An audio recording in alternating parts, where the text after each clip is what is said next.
Dr. Zakir Naik and friends. I deem it my privilege to be here this morning to hear this talk by Dr. Zakir Naik, the President of the Islamic Research Foundation, and I was really impressed by it.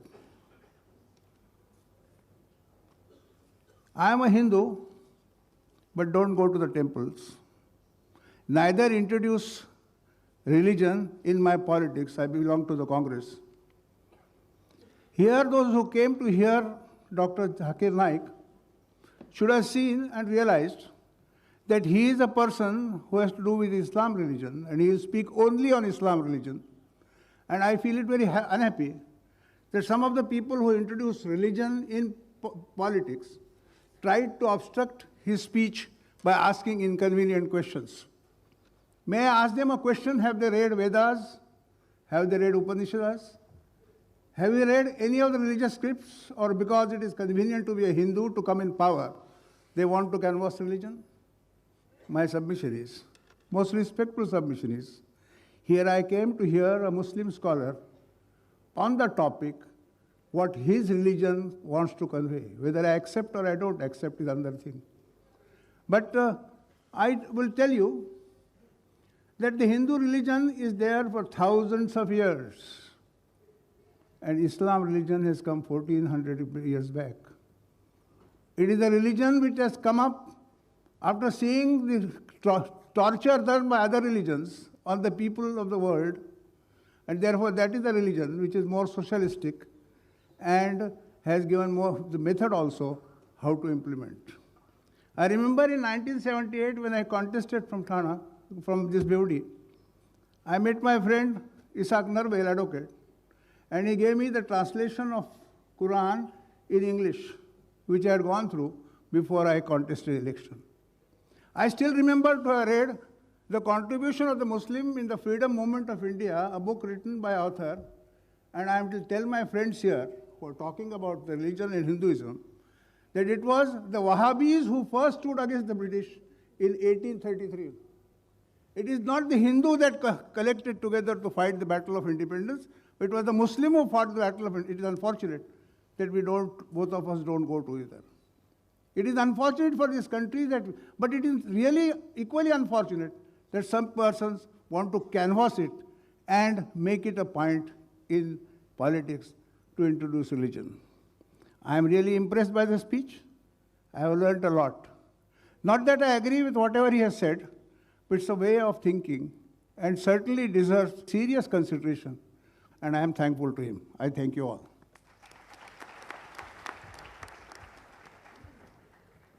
May I now request respected Advocate K.R. Hingorani to present his presidential address.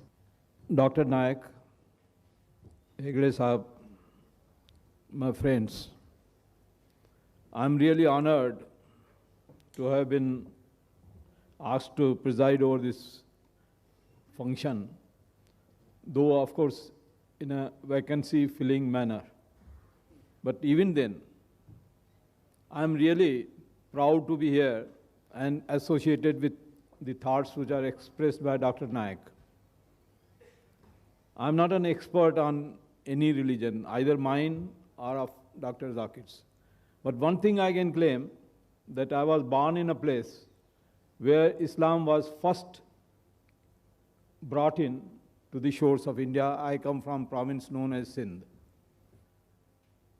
For the first time in my life, I have heard a Muslim scholar, though I have heard so many Muslim Maulanas, who can understand and really read the things comparatively, not only from an exclusive point of view, as normally it is misunderstood by us, that Islam is an exclusive religion, only meant for compartmental people who believe in certain things and who disbelieve in other things. When he said that we should bring out the commonalities, the common things between the different religions first, and then disagree upon the points which we do not agree upon, I think this is one of the best statements that I have heard in my life. Once I had heard Dr. Radhakrishnan speaking in the same vein on the comparative religions of India, and after that, after about 50 years, I heard Dr. Naik to speak. that there are certain common things. And really there are certain common things, because when he spoke about the taqwa, it's an Arabic word, I think that is the pronunciations, and he said it is God consciousness, I was reminded of my own Shivaism, Kashmiri Shivaism, which also talks about the God consciousness as being the fundamental force in life, that everything emanates from it. It is not born, it is not created, it is not come out of the womb of a woman, it is self-evident, Swambhu, it is there in existence since time immemorial. When the time had not started, Shiva was there, and when he talked about God consciousness, I was reminded of that. Hinduism as such is not restricted only to Vedanta. The four Vedas are also very difficult to understand. Of course, he has studied them. I bow before his scholarliness, and I feel that what he says is correct.